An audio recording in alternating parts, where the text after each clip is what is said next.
Hello and welcome to the Civil War Project, where today I'm recapping Episode 3 titled Let the Sheep Flee from the limited series Manhunt on Apple TV+.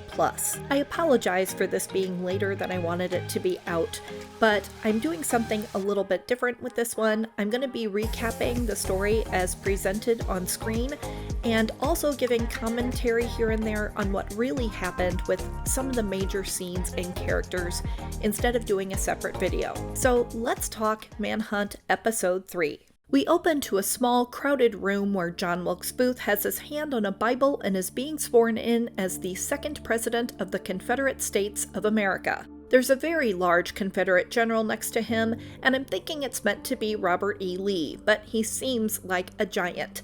That might be because most Confederate supporters, and even some Northerners, saw Lee that way, hence why we had huge Lee statues all over the country. Booth swears to preserve, protect, and defend the South. If the Confederate States are a legit country, then those states wouldn't be called the South anymore, would they? In real life, Jefferson Davis used that same pledge, except instead of the word South, it was the Constitution. I will just assume that this is meant to either show it's a dream, or that Booth isn't that smart, which he wasn't. Academically, he really was not that bright. Booth awakens to Oswell Swann doing his bathroom business in the woods, still on their way to Rich Hill. We see David Herold reading Booth's diary, which we first saw in Episode 1 when Booth was getting ready at the National. Herold tells Booth he's a good writer, but he feels weird reading it. I wonder if it's like a friend of Prince Harry's reading a draft copy of Spare, because Herold looks a little uncomfortable with the content, and I don't think he's as impressed by the writing as he says he is. Booth is an unhinged murderer, so are you really going to tell him that his writings are a bit narcissistic and that of an 8-year-old? Probably not. In real life, Herold was the most educated out of all the conspirators, though the press tried to portray him as dumb and clueless. I think he was just incredibly naive, thinking that because he didn't harm anyone, he could just walk away from everything unscathed. Booth, on the other hand, was a horrible student, couldn't remember scripts, and mispronounced words all the time. That might come as a shock because we hear what a great actor he was, but the reason people liked him was for his physical acts on stage. If he forgot his lines, he'd start a sword fight, so then he could just yell the words and hopefully people would be so taken with the fight that they wouldn't notice he was off script. It was largely due to his name and good looks that opened doors for him that might otherwise be shut. Booth tells Herold it's okay to read his diary. It's a privilege. He's going to have it published so everyone can read it anyway.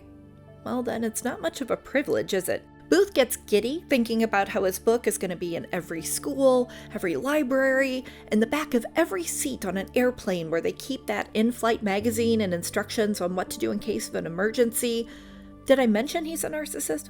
Herold asks if he's in the diary, and Booth gets really serious and says, everyone who is important to him is in there.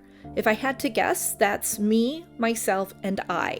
So, no. The answer is no. Sorry, Davy. As the group rests, they suddenly hear and feel horses running through the woods towards their direction.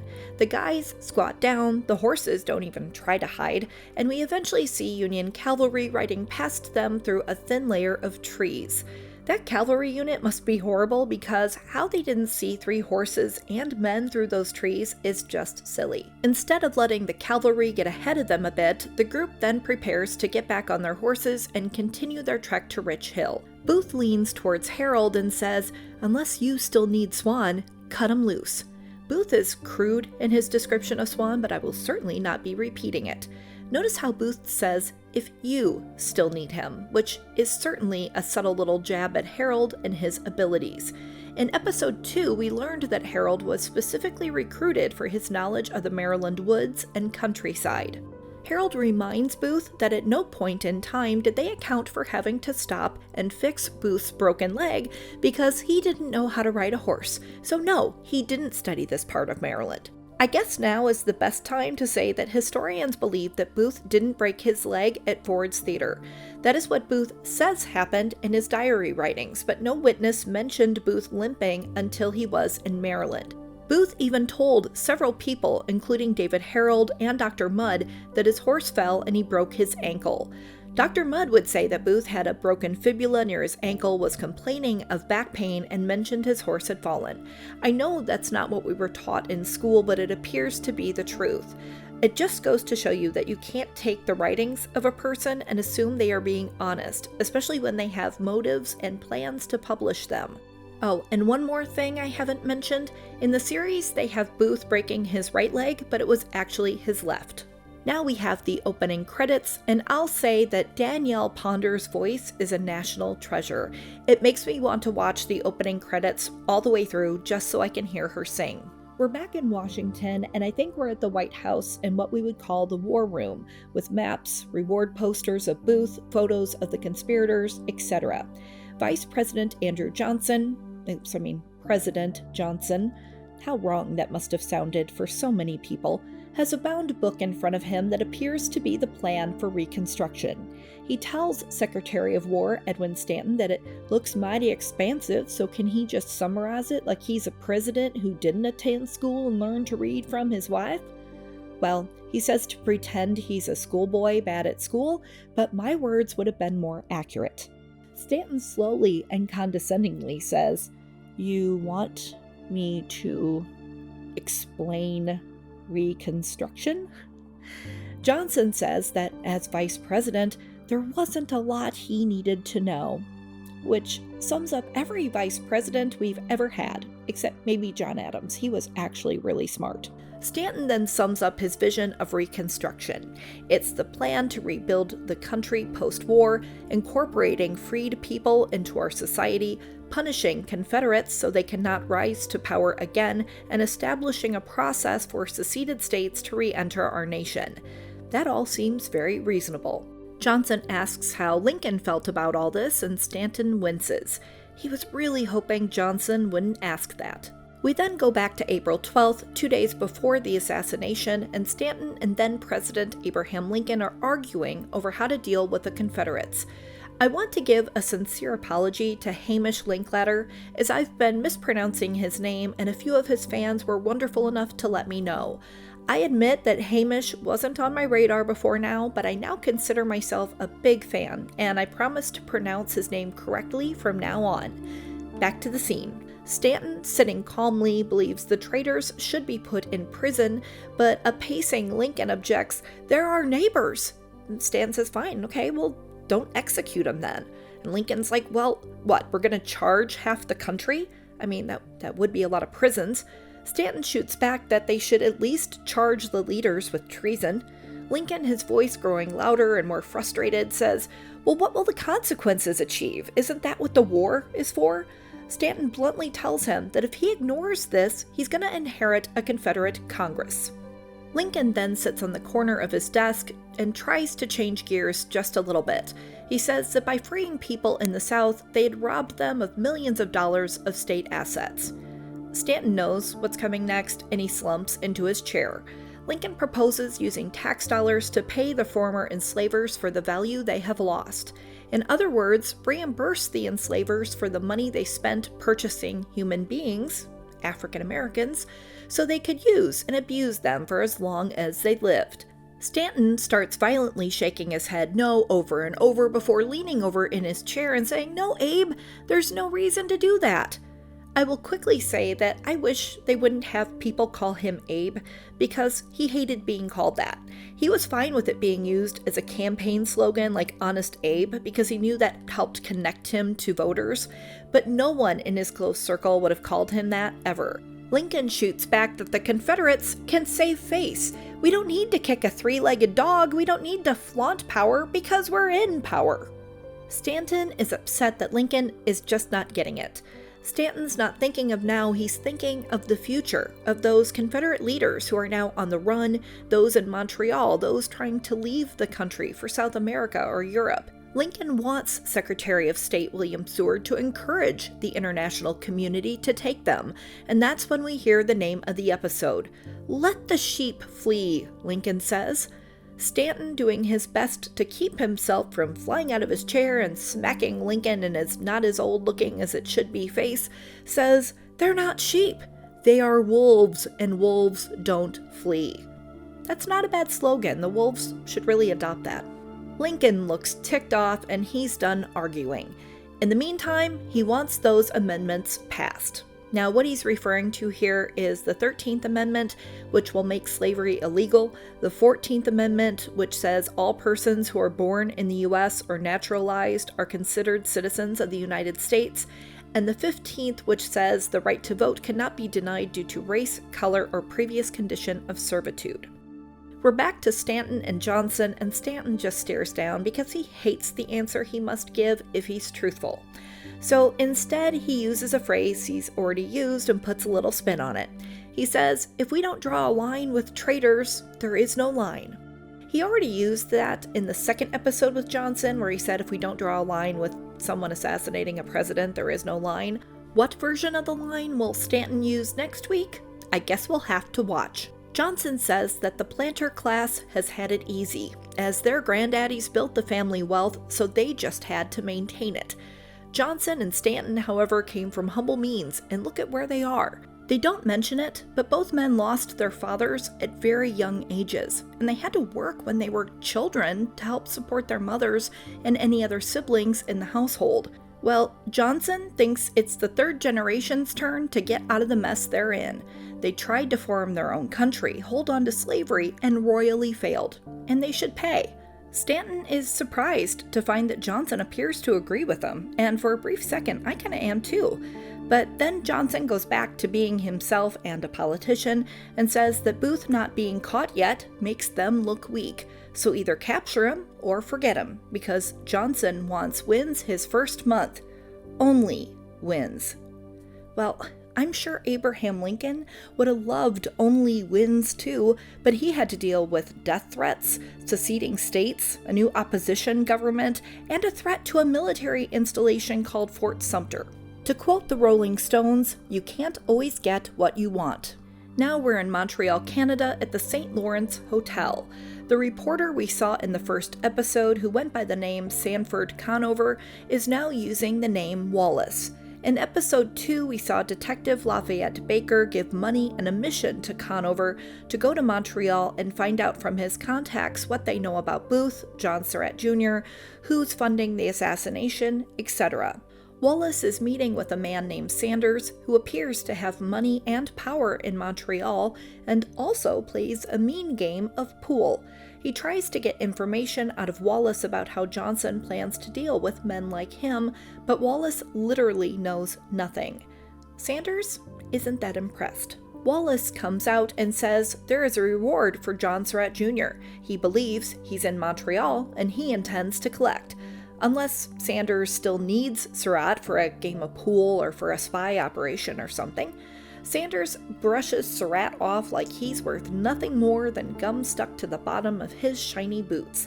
So Wallace claims it then costs Sanders nothing to give him Surratt's address, phone, and email information. Then Wallace just gets greedy and says, or you can just tell me where Booth is because he's worth double. Wallace is really horrible at this. I think I see Sanders giving the slightest look of discomfort with Wallace's grubbiness for information on the two most wanted men in America, but he's a Southern gentleman who knows how to hide the emotions they don't want you to see. Wallace is enjoying his drink a little too much to notice. Since Sanders is in a generous mood, and since a few $1,000s seemed so important to Wallace, I really did not like the look Sanders made when he said that. He says Agent Surratt is in Montreal visiting his father. Now we know from episode 2 that John Surratt's father died from being an alcoholic. The real story is that John Surratt was in Elmira, New York on a spy mission when the president was shot. He reached Montreal by April 17th. Anyway, Wallace knows Surratt's father is dead, but Sanders thinks that if he can't solve a simple riddle, then maybe they shouldn't be in business together. Now we're back in Washington at the prison, where Stanton walks into assassin Lewis Powell's cell with a newspaper. There looks to be an artist's rendering of Powell on the front of the cover titled Portrait of an Assassin. Stanton holds it out for Powell to see and says, "Don't you look pretty?"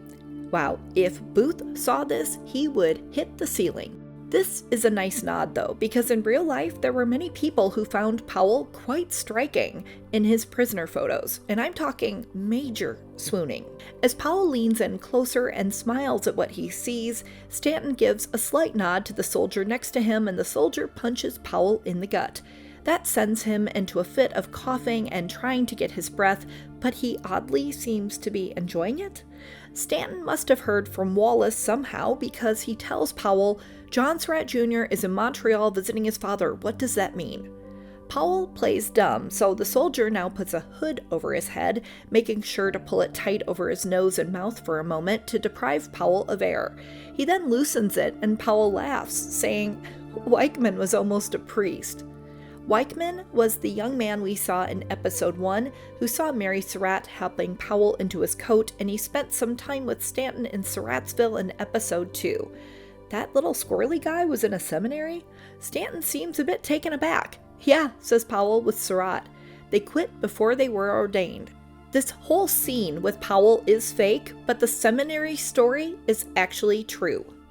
Stanton is back at the War Department, and he asks the head of the Telegraph Department, Thomas Eckert, who we've seen in episodes 1 and 2 playing the role of Watson to Stanton's Sherlock, where Baker is. He means the detective, not his cousin who is with the 16th New York Cavalry right now. Eckert says Baker's on the funeral train with Stanton's son Eddie. Now I'm wondering how Stanton got the news from Wallace, as Wallace's contact was Baker.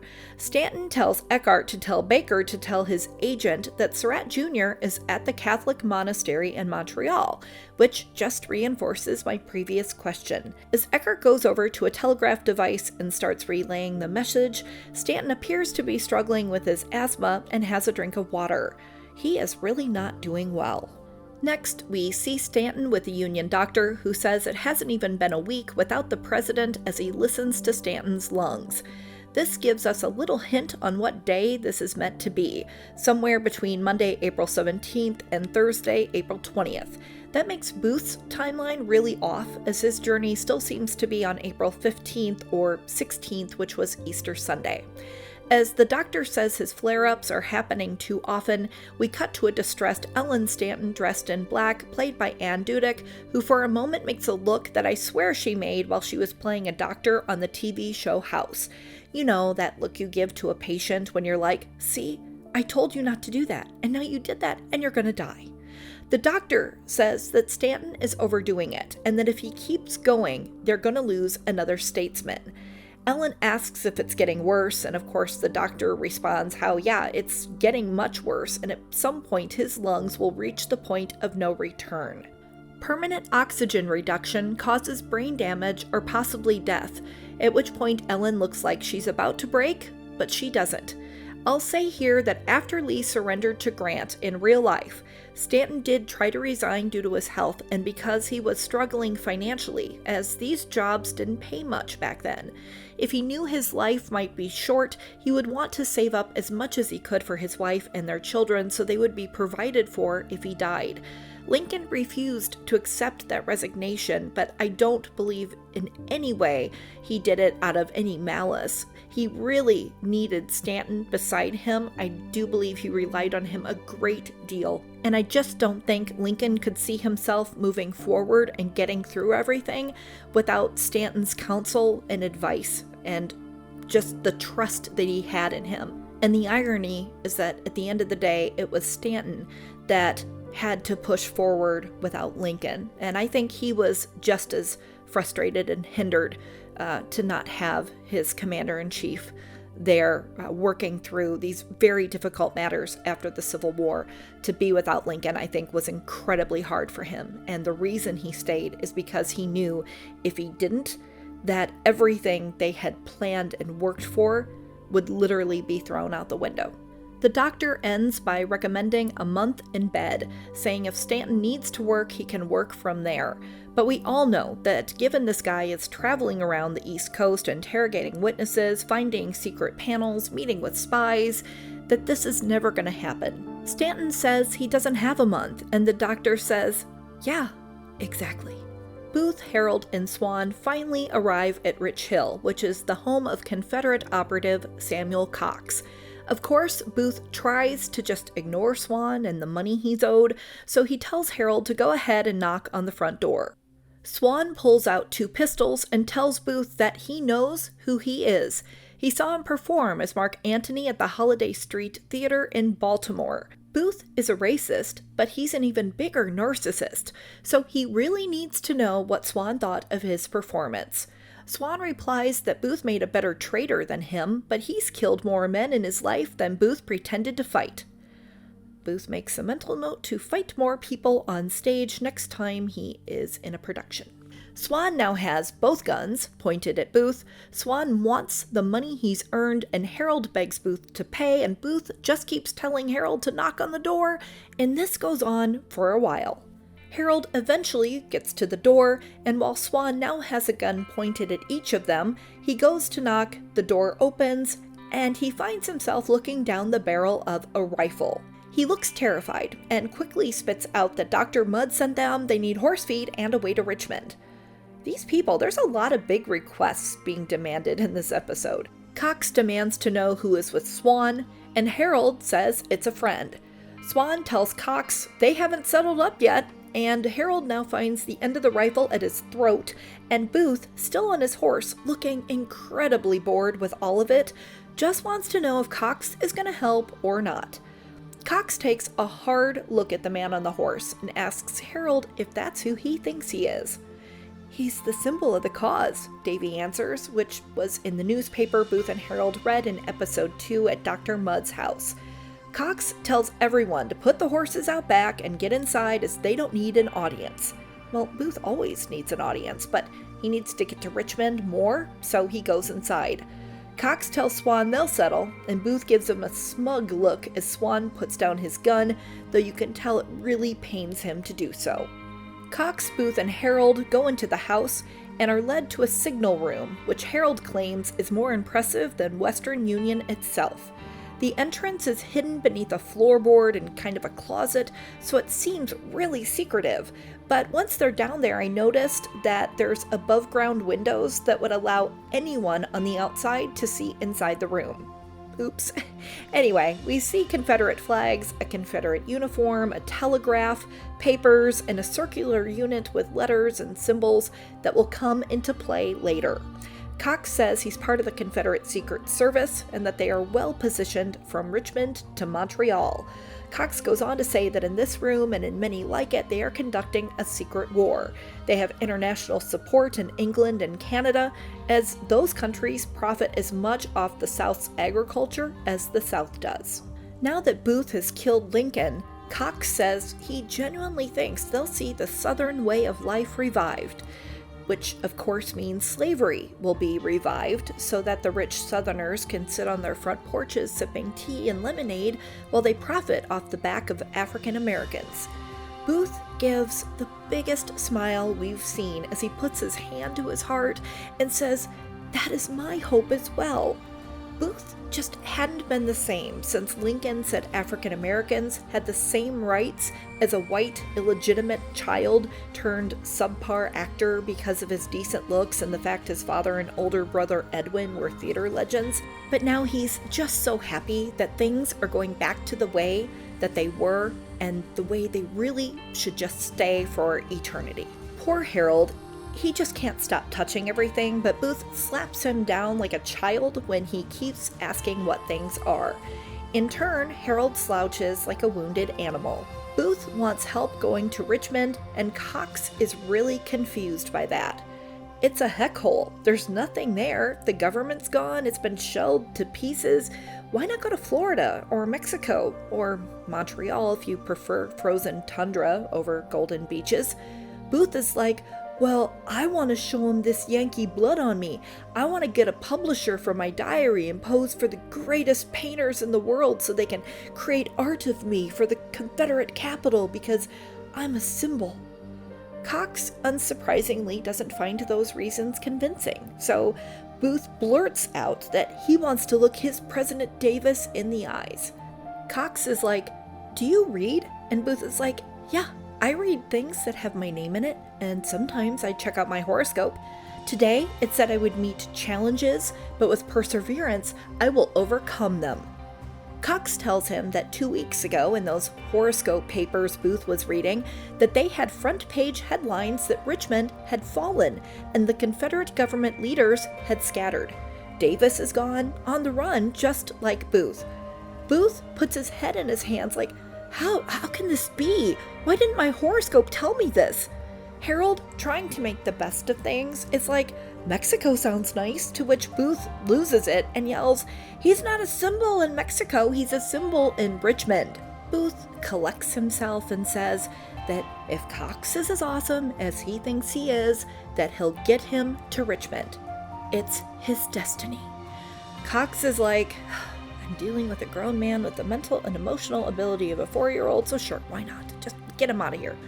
Booth tells Herold to go get the horses ready so he can tell Cox the glorious story of April 14th and just how amazing he was. Out back, the horses are eating, but Swann and Herold are not. Swann sees the opportunity to give out some sage advice to a young Herold. Leave. Walk away. Or turn Booth in and reap the rewards. But Herold can't. Booth is his friend. Swann points out that Herold is outside with him and the animals, while Booth is inside eating food and drinking wine.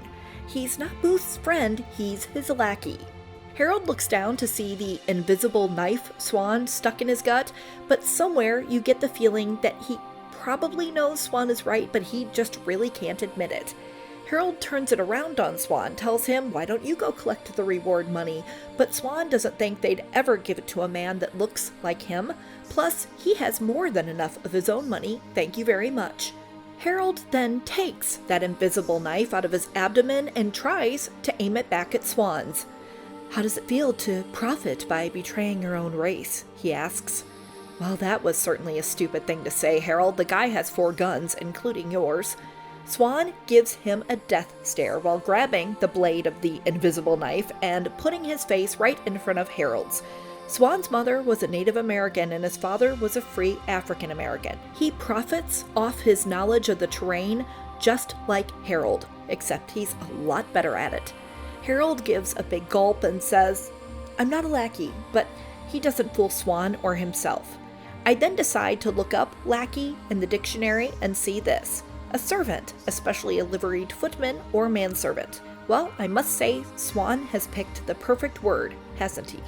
We are back in Washington at a park where the USCT, which stands for United States Colored Troops, are giving out food rations. Private Cuffy Stevens tells his cousin, Private Alec Leconte, that he hears the War Department and dressmaker Elizabeth Keckley, who we met in episode 2, who left on the funeral train to Chicago with the Lincoln family, turned Arlington into a freedmen's camp. They have beds and even a school, so Private Leconte should spread the word. The freedmen's camp at Arlington is true, but it was founded in 1863, so it's not something new, but I'm assuming they wanted to spotlight it anyway, which makes sense. Leconte also says that he thought Arlington was made into a cemetery, and Stevens says, yeah, it's that too. Robert E. Lee's Arlington was 1,100 acres, so there was plenty of room for both. It seems like a pleasant day until a white woman loses it because she saw a black family get 2 loaves of bread to her 1. She, of course, has to scream that, my husband pays taxes, black people aren't even citizens, and don't you know who I am? To which Cuffy responds that the rations are for all people in need, and if she doesn't want her loaf of bread, that she needs to move on because there's a long line of people waiting. She then calls him boy, says Cuffy can't talk to her that way, and that she refuses to leave until she gets as much as everyone else got. Well, the long line of people behind you got nothing, and you have a loaf of bread in your arms, so quit your complaining, woman, and move on. The white people start getting pushy, and the soldiers are trying to hold them back, but then chaos breaks loose, and you just know that someone is going to end up in Arlington Cemetery before the end of this episode.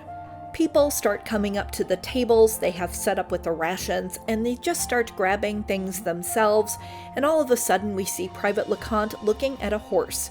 It turns out her name is Sadie, and he saved up for 6 years so he could buy her from his former enslaver.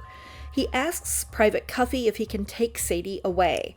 The horse seems okay and there's no one around her, but I certainly will not question the gut feeling of Leconte, who is given permission to get his horse. As the chaos continues, the white policemen show up, calling the African American troops boys, because when you have a poor excuse for an argument, it's best to use words that show the other person they are beneath you. Boy is a common term that was used towards African American men back then, and unfortunately, some still use it today. The cops threaten to call in the sheriff, and then one of them grabs Private Cuffy by the collar, and this is just not going to end well. We cut to Edwin and Ellen Stanton at home. Edwin is sitting in bed, fully dressed with his shoes on, working on papers, as his wife asks him how his symptoms are. Now, I have an autoimmune condition that can put me in a great deal of pain some days, so I on occasion work from bed, but I don't do it dressed up in fancy work clothes with my shoes on. And now I'm thinking maybe I should. As Edwin says he feels like himself again, you can hear loud voices outside. Is it possible that the chaos we just saw is literally across the street from the Stanton house? What are the odds?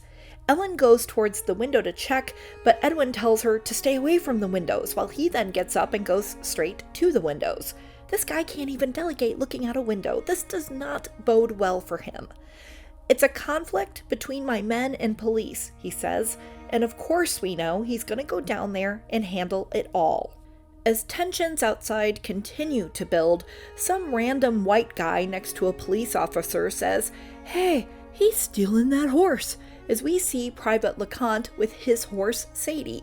As Leconte pulls Sadie slowly away, and I'm talking snail's pace, the white guy starts calling him every racist, horrible name in the book, as he just keeps repeating over and over that he's stealing that horse. Someone needs to smack this guy, because he's like a faulty alarm clock that just won't stop beeping, even though there wasn't even an alarm set for it.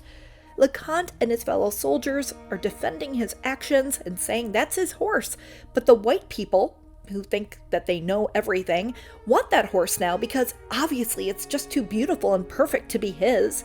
Private Leconte is moving so slowly. He's not raising his voice. He's not doing anything wrong. He's honestly just really low key.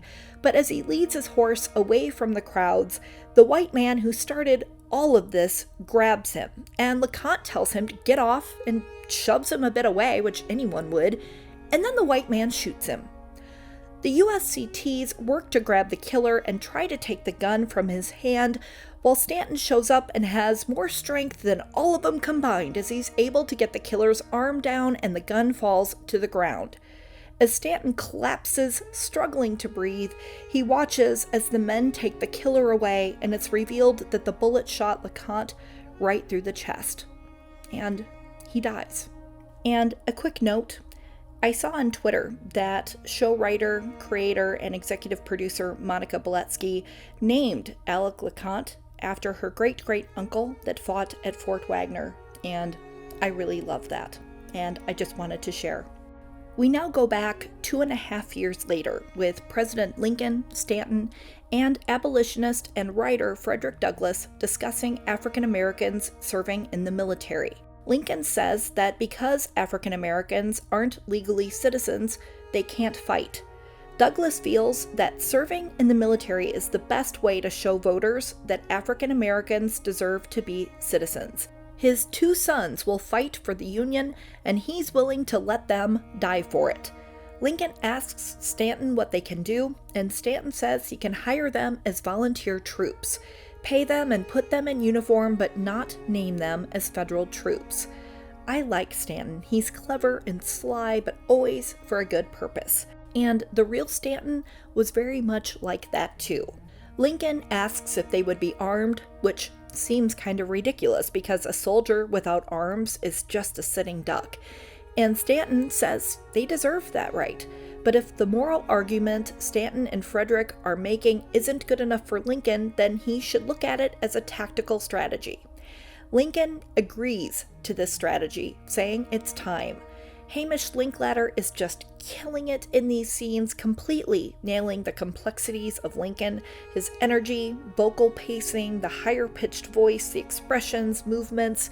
And then just those little signs of exhaustion and just the weight of everything. You can just really see it. And I have been waiting my whole life to see Lincoln this way on either the small or big screen. And I'm just so happy I'm alive to see it.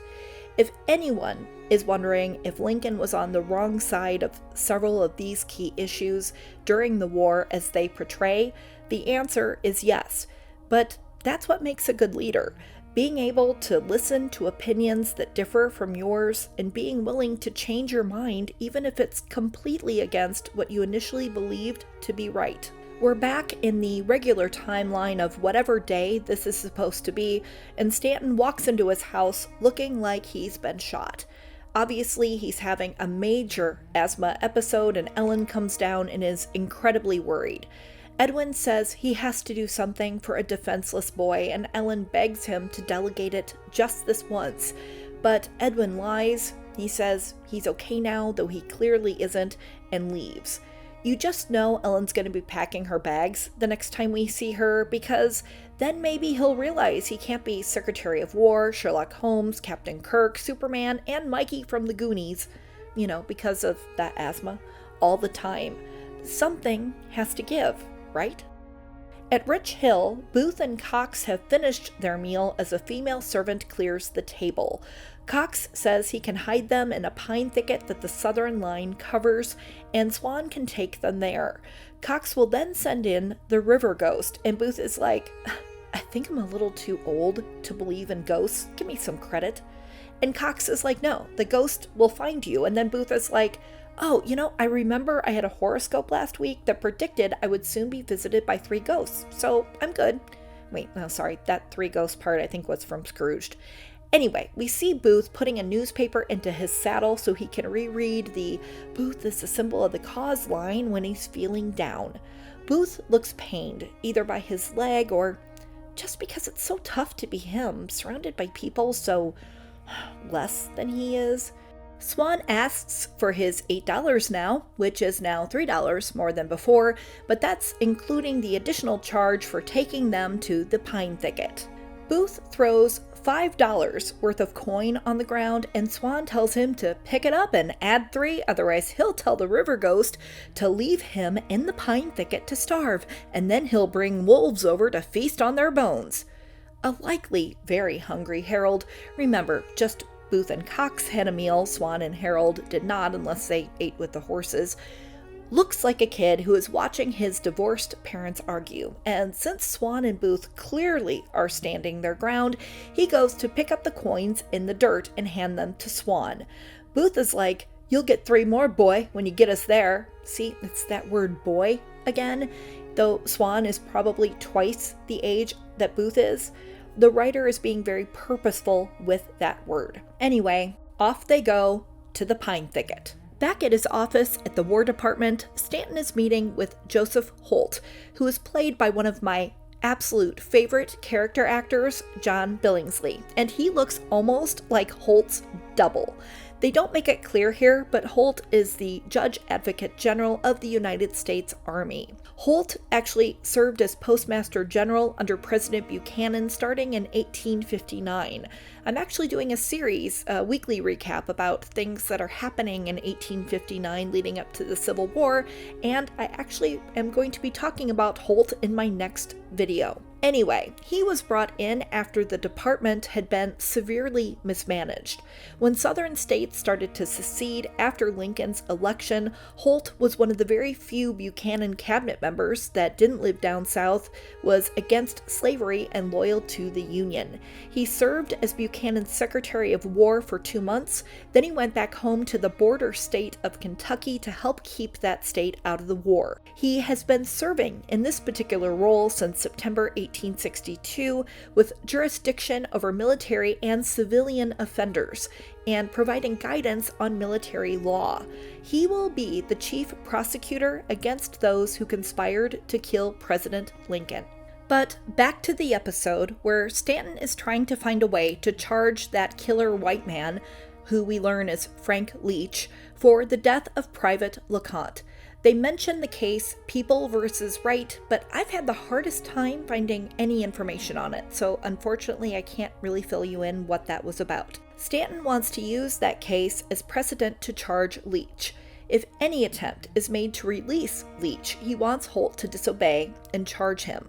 Well, Holt says he doesn't know if the law applies, but Stanton says it's what Lincoln wanted when it came to racially motivated attacks. Holt has to remind Stanton that Lincoln isn't here anymore, and while he hates to be the one to deliver bad news, Leach has friends. One of them is a councilman who wrote a letter to President Johnson abdicating for his pardon, and Johnson plans to sign it. Stanton argues that Johnson had said something completely different to him earlier, referring to that meeting that they had about Reconstruction.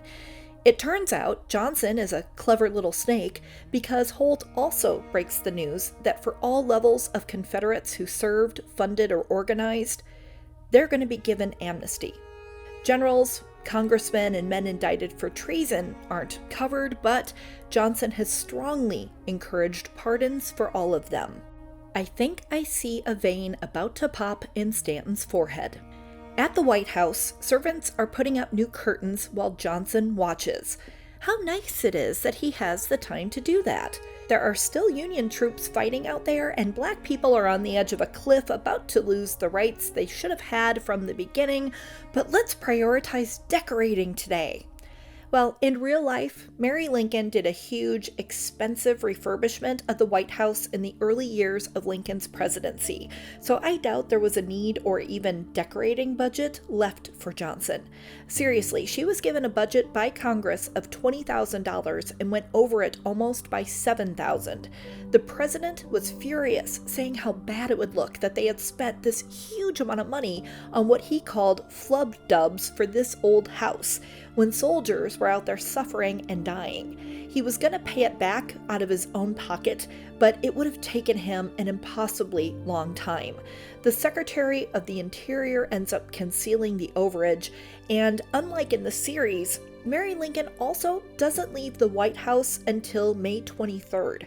It's the only nice thing Johnson does to let her take her time to pack and say goodbye before she leaves. After the immense shock at the death of her husband, she really couldn't bring herself to attend a single funeral service. But she finally goes through her husband's things and redistributes them to special people who he loved and who loved him back. Mary, Robert, and Tad Lincoln, along with Elizabeth Keckley, then leave for Chicago. One more thing. If you noticed, there is no First Lady around. Johnson's wife has tuberculosis and lives back at their home in Greenville, Tennessee. And I've been there. It's actually a really nice town, and they had a really nice house. Back to the show. Stanton storms in and says, "You lied to me." Johnson's irked because there are servants present, and that's just a humiliation he is not willing to take sitting down. Stanton points out all the things he thought they had agreed on earlier, but Johnson snipes back that he might not be a fancy lawyer like him, but he believes the Constitution allows him to change his mind. Well, I don't know if it says that in there specifically. Stanton points out how all this will lead to is lawlessness, that a young child was killed in cold blood on his doorstep. Johnson points out that that child was black and that he looked like an adult, which I am sure is to show the irony at how Leconte was called boy and worse by his white killer, but in death is then referred to as a man by the racists out there. Leach acted in self-defense, and Stanton has no evidence to change that. "You said you wanted to hold the traitors to our nation accountable," says Stanton, and Johnson gives him this look that makes it very clear that all this new power has gone to his inflated, drunken head, and he will do whatever he likes. In fact, he might just go do things to personally irk Stanton because the relationship is not going to get better from here. I feel like they might actually go into it in a future episode, so I'm not going to say anything more.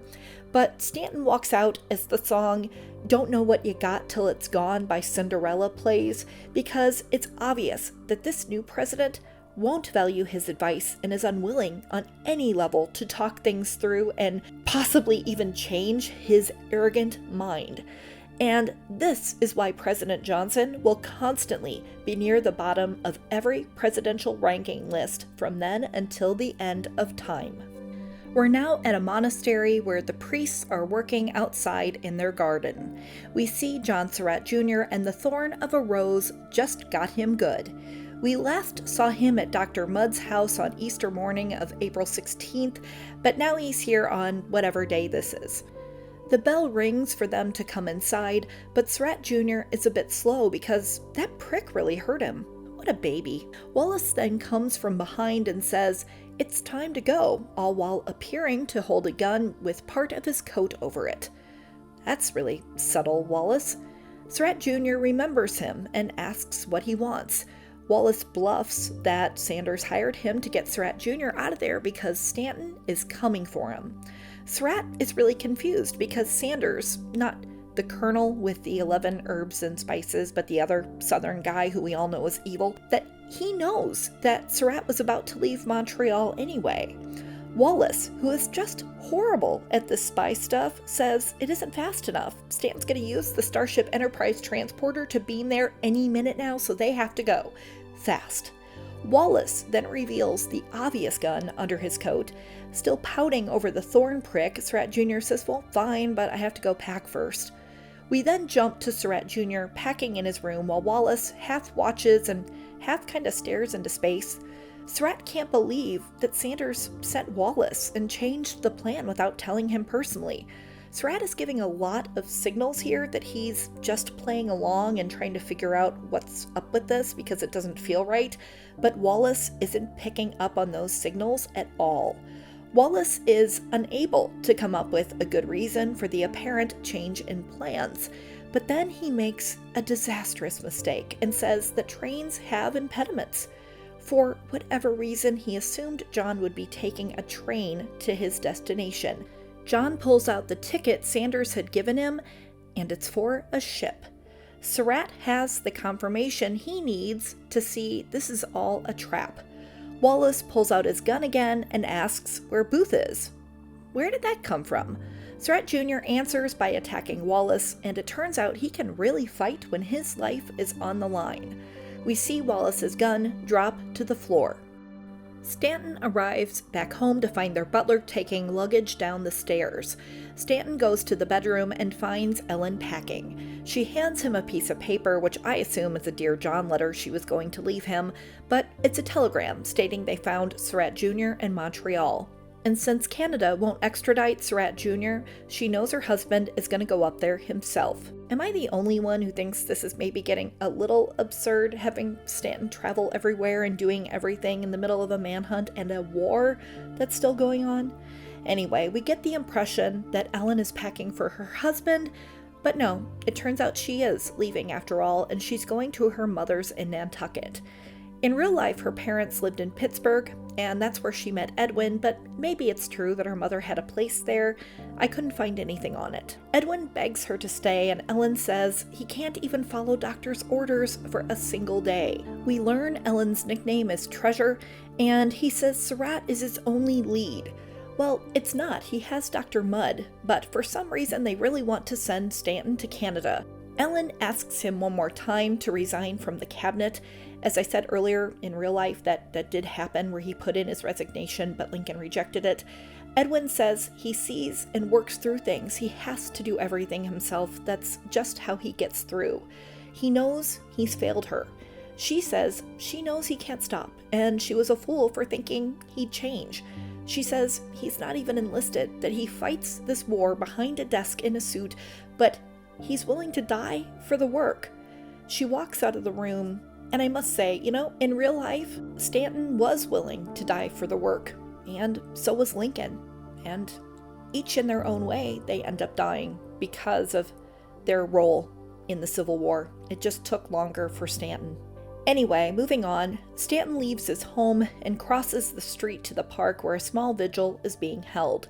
He looks at the photo of Private Leconte on the cross, shuts his eyes, and then we're taken back 6 months before the assassination, which would be October 14th, 1864. Stanton, Lincoln, and Frederick Douglass are meeting again, and Lincoln says the last time they met, he expressed the realization that they may lose the war and he may lose his re-election.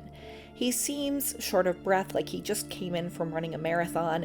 He seems like he has a huge amount of weight on his shoulders, and I think they're doing a good job here of giving the impression at how stretched Lincoln is at all ends and how exhausting that must be, even though he just keeps pushing forward.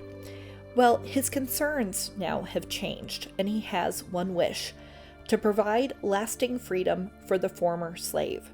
He felt those two things earlier, winning the war and the election, had to happen for his wish to come true, but he's had an idea. Stanton interrupts him and says, "We'll triumph in Atlanta," and I'm like, wait a minute. Little history. Atlanta falls on September 2nd, 1864. It's now mid-October, which means at this point, U.S. General William Tecumseh Sherman is trying to get approval for his march to the sea, taking his men from Atlanta to Savannah, which starts a month later on November 15th. So we are a little bit off here in this timeline, but I will say that before Atlanta fell, Lincoln very much thought he was going to lose the election. When Atlanta falls, that's when public opinion changes. They start to see real progress, and they can actually see the end of the war because Atlanta was a key supply city. So Lincoln had every right to be incredibly nervous about his re-election, but by mid-October, he would have been much more secure in that. Moving on though, in this particular scene, Lincoln wants Douglass and Stanton to work together. Douglass is going to get all the conductors and lines of the Underground Railroad ready. With Stanton's troops to guard it, together they must usher scores of men, women, and children from the south to the north.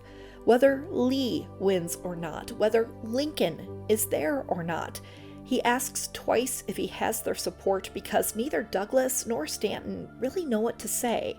Eventually, they both agree. I like how Hamish plays it here because you get the sense Lincoln knows he's not going to be there at some point, and not because of an election. The real Lincoln had premonitions and dreams about his death and that he wouldn't survive long into his second term, so I'd like to think that this is a subtle nod to that.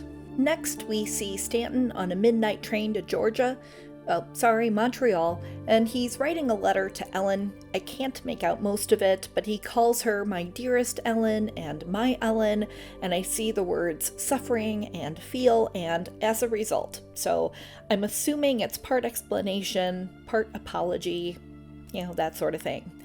It's daylight in Maryland still, and Swann, Herold, and Booth are on their horses.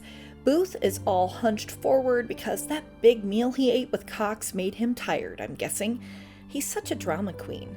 They finally reach the pine thicket, and I'm just going to say, I have been on almost every single stop Booth and Herold made during their attempt to escape capture, and the pine thicket actually isn't that far from Cox's farm.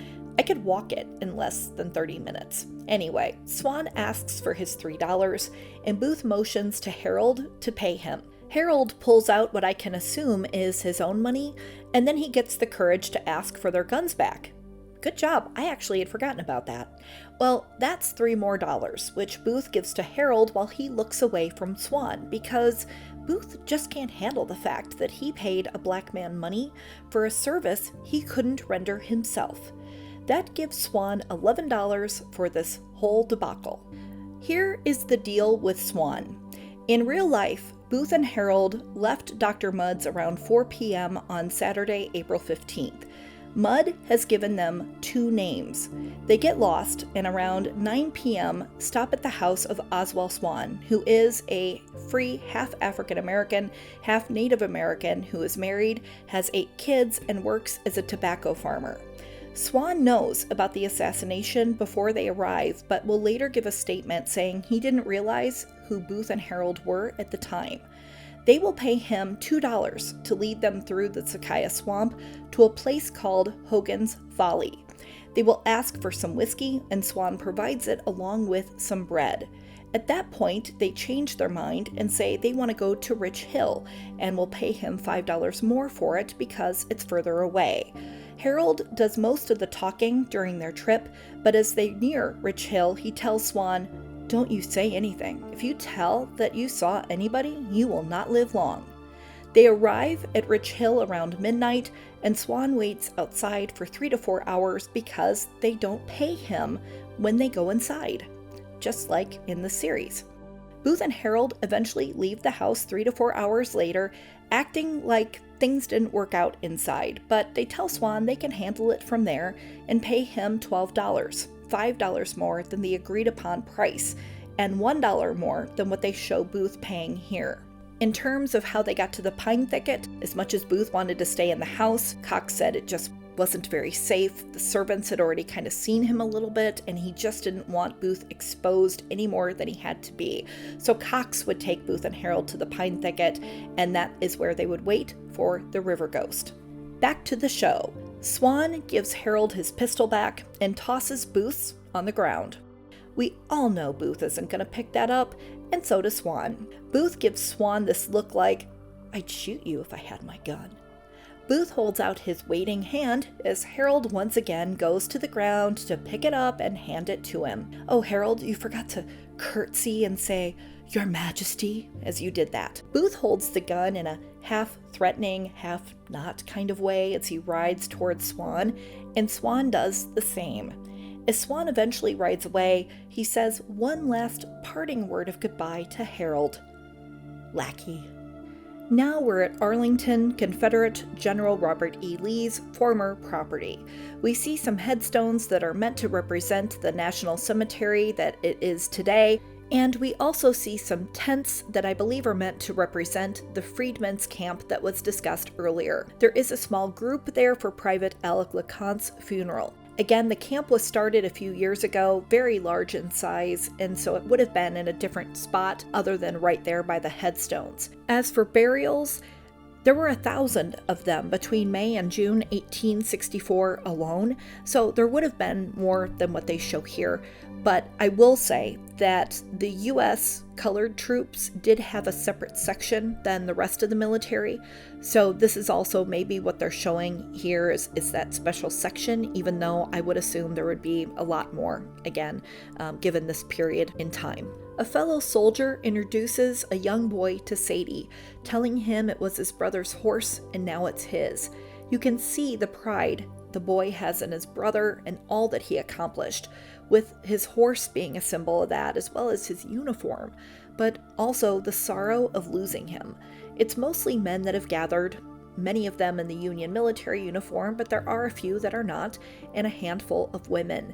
Here we see the head of the Telegraph Department, Thomas Eckert, who is obviously there representing the War Department, and Stanton as he's in Montreal. Eckert holds an American flag that has the 13 folds we see today when presented at military funerals.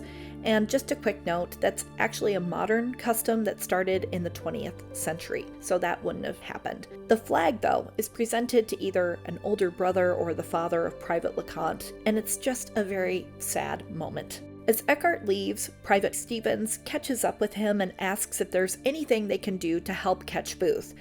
Eckert says, well, he needs the Confederate code words or a map of their spy network. You know, little things like that. In this episode, when people ask if there's something they can do, man, people are really requesting a lot. Stevens reveals that he just so happens to have been a custodial slave for several Confederate cabinet secretaries for 3 years, and he can say that their Secretary of State, Judah Benjamin, ran their spy network. Benjamin was too stupid to think that Stevens wasn't paying attention, but he was. He adds that the only person with any say over Benjamin when it came to the spy network was Confederate President Jefferson Davis. Eckert wonders if Stevens ever saw a map of their spy network by chance, and it's a quick no. But Stevens mentions this game Benjamin used to play with. It spun, it had symbols and letters. No fun prize inside though, but Benjamin played that thing all day and night. Eckert says that was a decoder. I'm sorry, but I think Stevens seems smart enough to have known it was a decoder, not a game. But anyway, to prove my point, he asks Eckert if they confiscated their office possessions, and Eckert's like, no, we just took their valuables. I don't think that is entirely accurate. The Confederates destroyed the things they didn't want the Union to have or took them as they escaped, and I think the U.S. government would be going over the offices of the Confederacy with a fine-tooth comb so they could uncover things like this decoder. Stevens asks if his company can go check out Benjamin's old office in Richmond, and I think we all know what the answer will be. Stanton finally arrives in Montreal at the St. Lawrence Hotel. Because it's a small world, leaving the hotel is Wallace's pal George Sanders. Stanton wonders what he's doing there, and Sanders says he has businesses in Montreal, given how he had to diversify after Stanton cut his army contracts last year. Stanton says that was his own fault for supporting Manhattan leaving the Union. And that was a real thing, by the way. Sanders responds that he thought the right to different beliefs was a core American value. Each looks at the other for a moment, and then they go their separate ways. Wait, Sanders decides to then turn around and tell Stanton that he and Johnson have reached an understanding, by the way, that Johnson needs support from men of industry like himself. He's just bought a newspaper called The Weekly, and Stanton can read all about it tomorrow. He walks away as Stanton thinks, great, just one more thing I have to add to my ridiculously long list of things I can't delegate. Stanton is now at the Catholic seminary, which must have no security because it seems anyone can just walk right in. He makes his way to Surratt Jr.'s room to find the door partially opened, the room a mess, and Wallace on the ground, tied to a chair and gagged with a rope. He's out cold, but not for long as Stanton removes the gag. Stanton remembers him being with the New York Tribune. They had met at Ford's Theater on April 15th when Stanton was looking for clues and found the Derringer pistol. He asks him if he's Baker's spy. Wallace responds that the Confederates know him as James Wallace, a deal broker there in Montreal. Stanton's not convinced that the Confederates don't know he's a spy, but Wallace is still delusional and thinks that there's no way he ever could have given it away. Well, we all know differently, though. Stanton gives him some water, but refuses to untie him, as it's clear Stanton also doesn't really trust Baker's spy quite yet. Stanton starts interrogating, Wallace starts spilling, but he doesn't have much to give. Surratt Jr. is gone, he doesn't know how long ago he left, he does know that he's catching a ride on a ship, but he's clueless as to the name. I would tell Wallace not to quit his day job, but you need to be able to get those kinds of details when you're a journalist, so maybe he just needs to reinvent himself using what skills he does have. I have no idea. We're now in what looks to be a U.S. military building in Montreal, where a uniformed man says that the vessel sank upriver. When they were saving people from drowning, passengers said John Surratt Jr. intentionally caused the accident. He was seen swimming to another ship that was headed to Liverpool, England, and to top it off, that ship made it through a hole in their blockade because somehow they knew the timing of their patrols. Surratt Jr. is gone. Stanton looks like he wants to punch his fist through something, but all he says is that Surratt was his only lead. He looks out a window and repeats Lincoln's words from earlier this episode. Let the sheep flee. Indeed. He then notices his former commander-in-chief, Abraham Lincoln, framed on the wall. The soldier says they did uncover something of interest, so not all is lost. It's a trunk that Wallace saw Surratt pack in his room, but this time we see the initials JWB on the outside of it. Stanton opens it up, and it's nothing but costumes. He asks to see the passenger list, and the soldier says Booth's name was on the list, and everyone was accounted for but him, and that's odd. But it's not odd if you're Surratt Jr. using Booth's name, attempting to fake his death, Stanton responds. Stanton asks if there's information on the boat Surratt Jr. swam to, and it turns out it was chartered by none other than George Sanders. Stanton realizes the huge opportunity he missed, and the weight on his shoulders seems to increase tenfold, if that is even possible. It's finally nighttime in the pine thicket, and Booth is reading Herold a bedtime story from the incredibly bright light of a lantern. His leap from the stage shocked the audience, he says with a flourish of his hand and a childlike smile on his face. They couldn't tell if it was part of the play, and then Herold blurts out, "We need to make a fire." He looks rough. He's probably starving. I think Booth's constant need for attention is starting to grate on his nerves. It's certainly grating on mine. Herold understands that smoke from a fire might attract attention, but it won't matter if they freeze to death as he shivers with a thin blanket around him. Booth, in what appears to be some thicker clothing and a thicker blanket, he feels warm enough, so Herold gets no sympathy from him. "Morning will be warmer. We will live." "See, my horoscope says it right there," says Booth in a tone that makes him sound like the god he thinks he is. Booth then asks Herold if he happens to have any postage on him because he really wants to send this newspaper article to his mother. Herold loses it, and him and Booth have an exchange of words. Herold finally realizes that he's not in Booth's diary, he's not Booth's equal, he's not Booth's friend, and that Booth could care less about him living or dying, and he is never going to listen to Herold because he has zero respect for him. So Herold gets really brave and asks the big question, "If you're not going to listen to me, why did you bring me along?" To which Booth responds quite harshly, "Because I knew you would agree."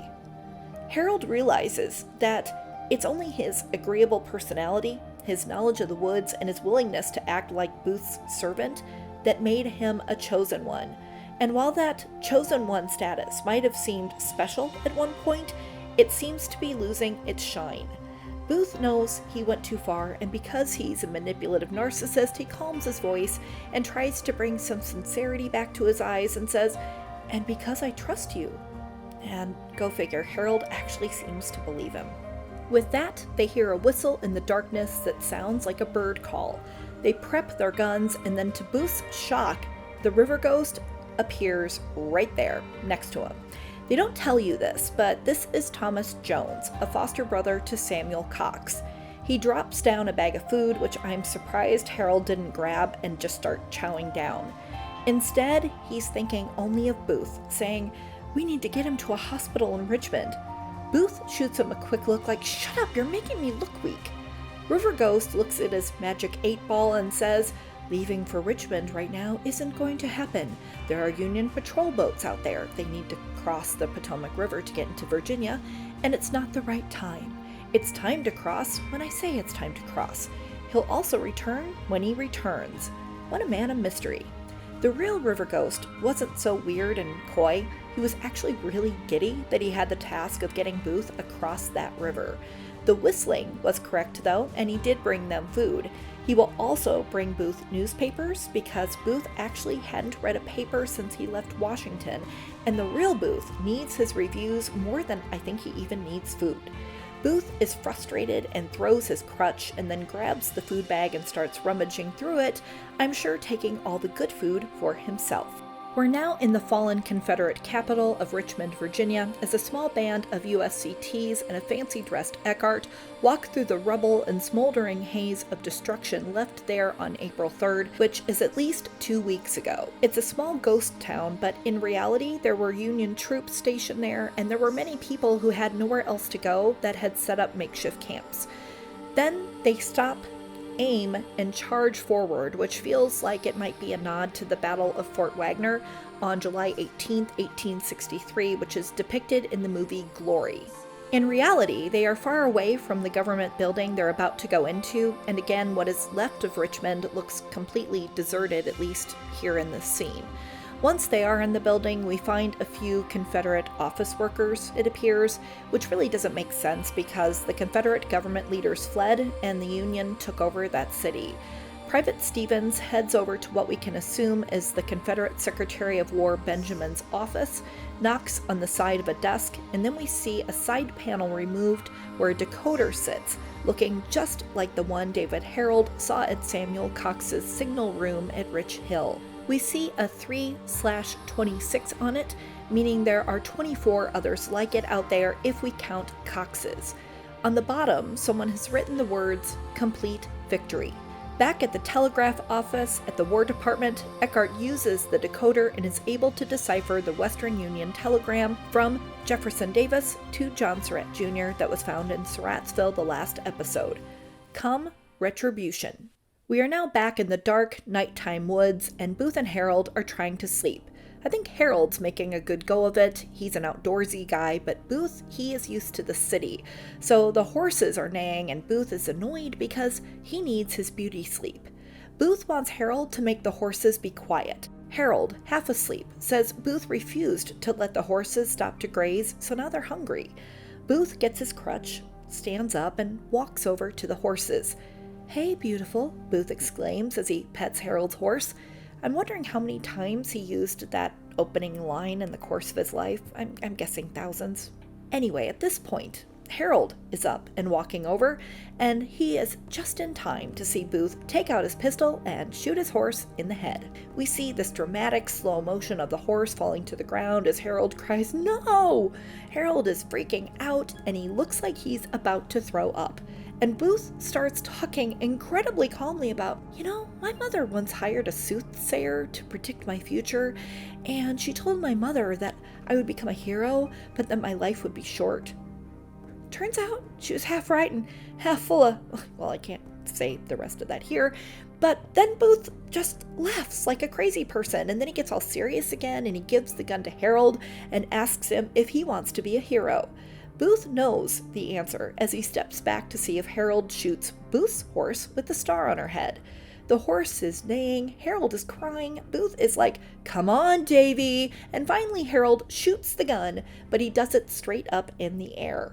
The horse runs away, free from the horror Herold spared it.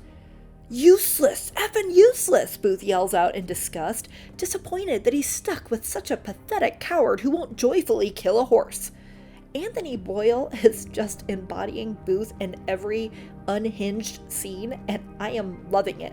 And I'm also kind of terrified by it, but I'm loving it. In real life, the river ghost does tell them to kill their horses. There's nothing to feed them. The manhunters know Booth's horse has a star on her head, so she couldn't be set loose for fear of being found by Union patrols. The real Herold took the horses into kind of this pond area and shoots them both. Then when they fall over, the water covers their bodies so they can't be seen. Herold knows the countryside because he went hunting and he is used to killing animals. People were often pretty attached, though, to horses back then, so I'm not sure whether that was easy for Herold to do in real life or not. Back in Washington, it's daytime on some day because now Detective Baker is back at his office. He either left the funeral train somewhere along the route, or they're playing fast and loose with dates. President Lincoln's Springfield funeral is May 3rd, and Booth is caught before that, so I'm just giving you an idea of why I say that. Stanton comes in and he wants to see Baker's file on George Sanders. He tells Baker that Eckert decoded the telegram. He asks if "come retribution" could have been the assassination order. Stanton can't prove it, but he thinks he can prove who funded it, and that's where Sanders comes in. Is it a stretch to think that Sanders could have produced Booth's play? Baker thinks a rubber band stretches further and suggests that they bring him in for questioning, and while they wait, they can have a rubber band stretching contest. Stanton says they can't easily do that as unfortunately Sanders is now running this fake newspaper, the Weekly, and he gives Baker the paper, and there's an illustration of the devil labeled Stanton whispering in Booth's ear as he holds the derringer. In the devil's right hand is a paper with the word assassinate, another word I can't read, and then the word scandal in large print. Sanders is telling a story, so now Stanton needs to come up with a better one. Detective Baker tosses Sanders' file towards Stanton, and we have a zoom into that. What's in there will be saved for next week. We jump to a man receiving a telegraph, after which he rounds a corner and gives it to someone. We hear Sanders' voice saying, "No amnesty for the Confederate leadership." We now see it's Sanders with his pool cue once again, but this time there are men around him that I believe are supposed to be members of the Confederate leadership and spy network. Sanders gives a long dramatic pause, which really gives Booth a run for his money. "But most of us are eligible for pardons," he says, to which the men erupt in gleeful cheers. Now, with Lincoln out of the way, could we restore the slave trade for the betterment of Wall Street? Booth has given us a second chance. Just a quick little thing here. John Surratt Jr. actually remains hidden by the priest near Montreal until the trial of his mother was over and her fate was sealed. Under a false name, he does take a ship to Liverpool, England in September 1865. As for George Sanders, many people think it's possible that he financed Booth's last act. Sanders was in Montreal, Canada in June of 1864, plotting with the Confederate Secret Service. When John Wilkes Booth visited Montreal in October that same year, it's thought that Booth fell under the influence of Sanders and then arranged the assassination from there. Sanders thought Lincoln was a tyrant and a dictator, as Lincoln had done things during wartime that many would agree violated the Constitution. When General Ulysses S. Grant suspended the trade of prisoners of war between the Union and Confederacy, that's when some believe Sanders felt assassination was appropriate. And the reason why Grant did this is because the Union had so many more men to throw at the Confederacy in a field of battle. And by releasing their prisoners of war, he felt that they were releasing them to just go and fight against them and live to see another day, and he wanted to put a stop to that. Now, there was an attempt to find Sanders after the assassination, but he fled to Europe. He did not buy a paper called The Weekly. There was no paper called that. And there was also no brief encounter between him and Stanton in Montreal. Stanton never had the time or health to be traveling all around like they have him here. He had so many men that were out there gathering the pieces and clues that he needed. They were bringing it back to Stanton, bringing it back to Detective Lafayette Baker, and they were putting those pieces together. And Stanton was doing that behind a desk while also trying to end a war. But that wouldn't have been as interesting of a story if we literally had Stanton sitting behind a desk the whole time. That would have been boring. So they're definitely taking some liberties, but I think we can understand why. For the first time this episode, we see Mary Sims and her brother William, who look like they're returning to their home, as we see a mailbox that has Sims written on it. It also has this beautiful painted country background, and I'm like, I want that for my house. Anyway, Mary is still wearing the same clothes that we saw her in on Easter Day, April 16th. So is it possible that this is when this particular scene takes place? I'm not sure. But William tells Mary that the letter that she's expecting isn't going to come. The dream is too far-fetched, even when Lincoln was alive. But Mary has a letter. She opens it, ignoring William, and it just so happens it's what William didn't think she would ever get. In accordance with Major General Sherman's Order No. 15, which was given on January 16, 1865, she has received her 40 acres on what was once the Williamson Plantation. It's certified by the War Office. It's in Charles County, Maryland, where Dr. Mudd's home is and where Booth and Herold still are. William asks her what it is, and she says it's a deed. She has land. She goes to the land, and it's beautiful, with trees and green grass and this shoreline next to the Potomac River. But best of all, it's all hers. Mary looks out over the river, and one can just imagine the possibilities that she can now see for herself. A brief background on this order. While in Savannah, Georgia, in January 1865, Stanton and Sherman met with a group of black ministers and asked them what would be most helpful to their race now that they had freedom. The unanimous answer was land. If they had land, they could maintain themselves and have something to spare. At first, it was just 40 acres, but Sherman knew that in order to work that land, you need a mule or a horse. So he changed it so the army could lend mules to the settlers. This is where 40 acres and a mule comes from. It's the first reparations. This only applied at the time to land in Georgia, South Carolina, and Florida, because remember, the war isn't over yet. By fall of 1865, though, President Johnson has rescinded the order. He has taken the land away from the African Americans and has given it back to the white owners who had it before. Mary Sims would not have benefited from this program in Maryland, but I believe the writers and creators wanted to still tell this important story without adding additional characters. If you thought we were done with Sanders, it turns out we're not. Continuing his speech, he states, "Some of you who supported secession, who led the rebellion, You, Johnson won't forgive. I suggest you leave the continent. Europe will welcome you, and I will see to it that you remain free." We go back to Mary Sims, tears in her eyes, a hopeful smile on her face. The men in Montreal talk about keeping the freedom they've always had, but Mary finally sees hers. And based on what I said a few minutes ago, we know that it's only a matter of time before it's unfortunately taken away. Well, if you're wondering why this video is so late, this is why. There was so much in this episode, so if you made it through, congratulations and thank you. This is a complicated show on so many levels, and it's giving a lot of information to viewers that I hope I've helped make some sense out of. I do appreciate the little gems of history that are really being put into each episode. While not everything is fact, I'd say it's about 30% fact, 30% fiction, and the rest is somewhere in between. I can really tell that creator, writer, and executive producer Monica Beletsky loves history and is driven by a passion to share that with each of us every single week. Everyone in this show is just nailing their characters, and I know I make fun of Stanton's character a bit, but Tobias Menzies is brilliant, and I'm really glad they didn't make him pudgy and glue on some skunk beard that Stanton was known for, as I really wouldn't want it to hinder Menzies emoting in any way. So next week, I'll do my best to get the recap video up quicker.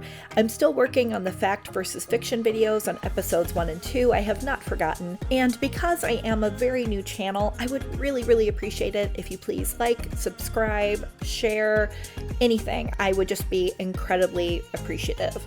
So I will say goodbye to you now, and as always, I bid you an affectionate farewell.